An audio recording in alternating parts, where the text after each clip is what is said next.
ನರೇಂದ್ರ ಮೋದಿಯವರ ಜೊತೆ ಭಾರತೀಯ ಜನತಾ ಪಕ್ಷವನ್ನು ಕೂಡ ಸೇರಿದ್ರು. ಪಕ್ಷೇತರವಾಗಿ ಗೆದ್ದಿದ್ರು. ಪ್ರಜಾ ಸೋಷಲಿಸ್ಟ್ ಪಾರ್ಟಿಯಲ್ಲಿದ್ದರು, ಕಾಂಗ್ರೆಸ್ ಅಲ್ಲಿದ್ದರು. ಅದೇ ರೀತಿ ಬ್ರಹ್ಮಾನಂದ ರೆಡ್ಡಿ, KH ಪಾಟೀಲ್ ರವ್ರ ಜೊತೆನೂ ಕೂಡ ರೆಡ್ಡಿ ಕಾಂಗ್ರೆಸ್ ಅಲ್ಲಿ ನಾವು, ಅವರು, ಮೊಹಮ್ಮದ್ ಅಲಿ ಅವರು, ಅಲ್ಲಿಂದ ನಾಗರತ್ನಂನವರು, ನಜೀರ್ ಸಾಬ್ ಅವರು, ಎಸ್ ಪುಟ್ಟಸ್ವಾಮಿ ಅವರು, ಕೆಂಪೇಗೌಡರು, ನಾವು ಎಲ್ಲರೂ ಕೂಡ ಅವ್ರ ಜೊತೆ ರೆಡ್ಡಿ ಕಾಂಗ್ರೆಸ್ ಅಲ್ಲಿ ಕೂಡ ಇದ್ವಿ. ಅವ್ರು ಎಷ್ಟೊಂದು ಪ್ರೀತಿ ಅಭಿಮಾನ ಇಟ್ಕೊಂಡಿದ್ರು ಅಂತ ಹೇಳಿದ್ರೆ, ಒಂದು ಬಾರಿ ನಾನು ಜನತಾದಳದಿಂದ ಇದ್ರೂ ಕೂಡ ನನ್ನನ್ನು ಮಹಾಮಂಡಲದ ಅಧ್ಯಕ್ಷನ ಮುಖ್ಯಮಂತ್ರಿಯಾಗಿ ಸಹಕಾರ ಕ್ಷೇತ್ರದಲ್ಲಿ GT ದೇವೇಗೌಡರು ಇರಬೇಕು ಅಂತೇಳಿ ನನ್ನ ಉಳಿಸ್ತಂಥವ್ರು.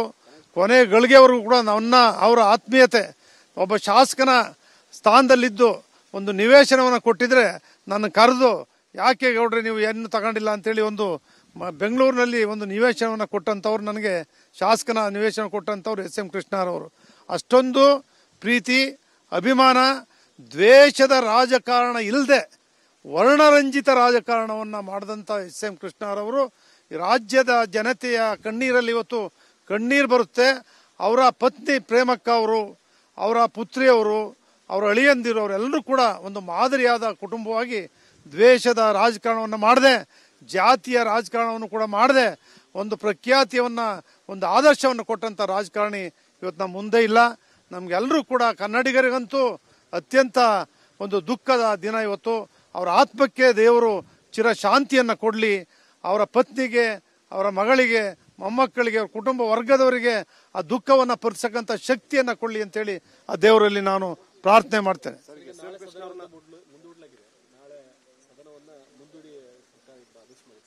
ಸರ್ಕಾರ ಅವರು SM ಕೃಷ್ಣ ಅವರು ರಾಜ್ಯದ 6.5 ಕೋಟಿ ಜನರ ಒಂದು ಪ್ರೀತಿಯ ಕರ್ನಾಟಕದ ಕನ್ನಡಿಗ ಮಗನಾಗಿದ್ದಂಥವ್ರು, ತಂದೆಯಾಗಿದ್ದಂಥವ್ರು, ಎಲ್ಲರಿಗೂ ಸಹೋದರರಾಗಿರ್ತಕ್ಕಂಥ ಅವ್ರ ಬಗ್ಗೆ ಅತ್ಯಂತ ಪ್ರೀತಿಯಿಂದ ಸರ್ಕಾರ ಒಂದು ಅವ್ರಿಗೆ ರಜಾವನ್ನು ಘೋಷಣೆ ಮಾಡಬೇಕು, ವಿಧಾನಸಭಾ ಅಧಿವೇಶನವನ್ನು ಕೂಡ ಮುಂದೂಡಬೇಕು ಅಂತೇಳಿ ನಾನು ಮನವಿಯನ್ನು ಮಾಡ್ತೇನೆ.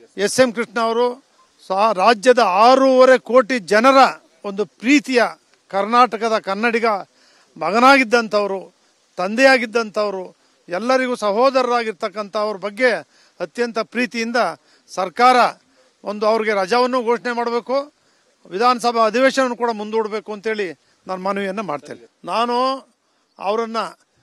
ಅವರ ಮಗಳು ಮದುವೆ ಆದಂಥ ಸಂದರ್ಭದಲ್ಲಿ ನಾವು ನಿಂತು ಬಹಳ ಹೊತ್ತು ಅವತ್ತು ಕೂಡ ಮಾತಾಡಿದ್ವಿ.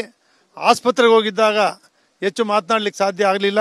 ಅವ್ರ ಮನೆಯಲ್ಲೂ ಕೂಡ ನಾನು ಹೋಗಿ ಮಾತಾಡಿದ್ದೀನಿ. ಇತ್ತೀಚಿನ ದಿನಗಳಲ್ಲಿ ಮಾತಾಡದೇ ಇರ್ತಕ್ಕಂಥ ಒಂದು ಸ್ಥಿತಿ ನಿರ್ಮಾಣ ಆಯಿತು. ನಾನು ಬೆಳಿಗ್ಗೆ ಫ್ಲೈಟಲ್ಲಿ ಬರುವಾಗ ನಮ್ಮ SM ಕೃಷ್ಣ ಅವ್ರಿಗೆ ಈ ಸ್ಥಿತಿ ಆಗಬಾರ್ದಾಗಿತ್ತು ಅಂತಕ್ಕಂಥ ಮಾತನ್ನು ಮಾತಾಡ್ಕೊಂಡೇ ಬರ್ತಾ ಇದ್ದೀವಿ. ನಮಗೆ ಗೊತ್ತಾಗಿಲ್ಲ. ಫ್ಲೈಟ್ ಇಳಿದ ಮೇಲೆ ನನಗೆ ಹೇಳ್ತಾರೆ, ಇಲ್ಲ ನಾನು ಬಂತು, ನಿಮ್ಗೆ ಹೇಳಲಿಲ್ಲ ಸರ್, ಫ್ಲೈಟು ಸ್ಟಾರ್ಟ್ ಆದಮೇಲೆ ಬಂತು, ನಿಮ್ಗೆ ವಿಚಾರ ಹೇಳಿಲ್ಲ ಅಂತೇಳಿ ಶಾಕ್ ಆಯಿತು. ಉಪಮುಖ್ಯಮಂತ್ರಿಗಳು ಅಲ್ಲೇ ಸಿಕ್ಕಿದ್ರು, DK ಶಿವಕುಮಾರ್ ಅವರು, ಅವರೆಲ್ಲರೂ ಕೂಡ ಹೊರಟಿದ್ದಾರೆ.